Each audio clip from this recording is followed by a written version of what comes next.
Después de mi última experiencia, mis padres me recordaron otra historia de mi infancia. Cuando tienes 5 años, tu mente carece de la experiencia necesaria para emitir juicios informados o relacionar cosas que no son obvias.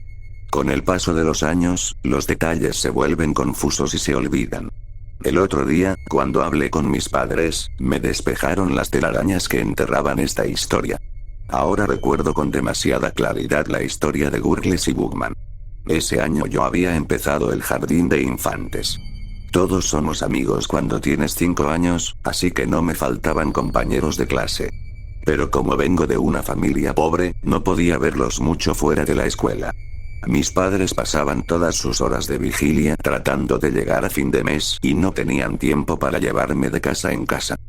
Así que pasé mis primeros años en lo personal, jugando con el surtido aleatorio de chucherías que había en el estante de mi habitación. La falta de dinero hizo que mi familia tuviera el hábito de acumular cosas, por lo que odiaban tirar nada. Un objeto en particular que había en el estante era un pequeño televisor antiguo. Era una caja de chapa de madera de unos 60 centímetros de ancho por 30 centímetros de alto y tenía una pantalla de vidrio curvada que ocupaba la mitad del panel frontal. Al lado de la pantalla había un gran dial cromado que se usaba para cambiar de canal. En la parte superior había una antena formada por 2 cables terriblemente retorcidos. Cuando el aburrimiento me obligaba a encenderlo, normalmente solo veía estática y nieve en esa pantalla brillante en blanco y negro. Giraba el dial, que hacía mucho ruido, con la esperanza de captar algunas transmisiones locales. La mayoría de las veces, eran imágenes fantasmales y fragmentos de sonido incoherentes, pero siempre había un canal que se escuchaba con total claridad. Era el show de Gurgles y Bugman. Gurgles era un payaso, pero no uno común. Vestía un traje negro fino que cubría su cuerpo alto y delgado con una corbata a juego y unos zapatos de payaso de gran tamaño para completar su distintivo atuendo. Sus pupilas eran completamente negras, como canicas de ébano pulidas, sin rastro de blanco alrededor de ellas. La pintura facial negra alrededor de los ojos y en las mejillas y la boca lo hacía parecer un esqueleto maníaco y sonriente.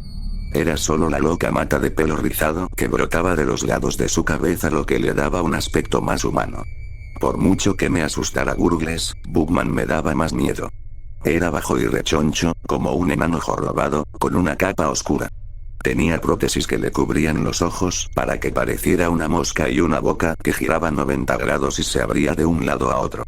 El programa en sí era como Candy Camera, con bromas gastadas a personas desprevenidas.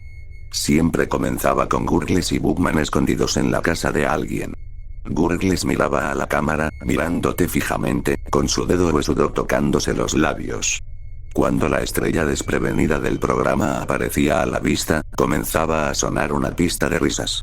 Los veíamos seguir con sus rutinas nocturnas, ajenos a la conspiración en la que Gurgles y Bugman nos habían involucrado.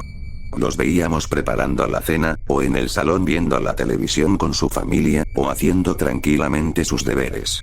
Luego observábamos cómo Gurgles y Bugman les robaban el bolígrafo, o movían el vaso, o hacían desaparecer cosas a sus espaldas. Los ángulos de la cámara cambiaban a medida que Gurgles y Bugman cambiaban de escondite, desde los rincones oscuros de una habitación a los armarios, al techo o debajo de los muebles, todo ello mientras te miraban y te guiñaban el ojo. Cuanto más se acercaban, más fuerte y más risas sonaban en la banda sonora. Finalmente, cuando todos se iban a dormir, elegían a una víctima para la broma. Bugman, que esperaba en el armario o debajo de la cama, salía arrastrándose y se metía suavemente a su lado. Abría la mandíbula hacia un lado y de ella salía una pajita afilada que clavaba en el cuello de la persona. Esto siempre paralizaba a la víctima, porque a veces se la podía ver forcejeando si se despertaba y veía a Gurgles y Bugman encima de ella. La pista de risas se volvía más ruidosa y escandalosa las pocas veces que la víctima se despertaba. Gurgles hacía muecas a la cámara mientras el público se reía y Bugman usaba su pajita para beber del cuello de la persona. Cuando la víctima dejaba de forcejear después de unos minutos, las risas se convertían en aplausos y vítores.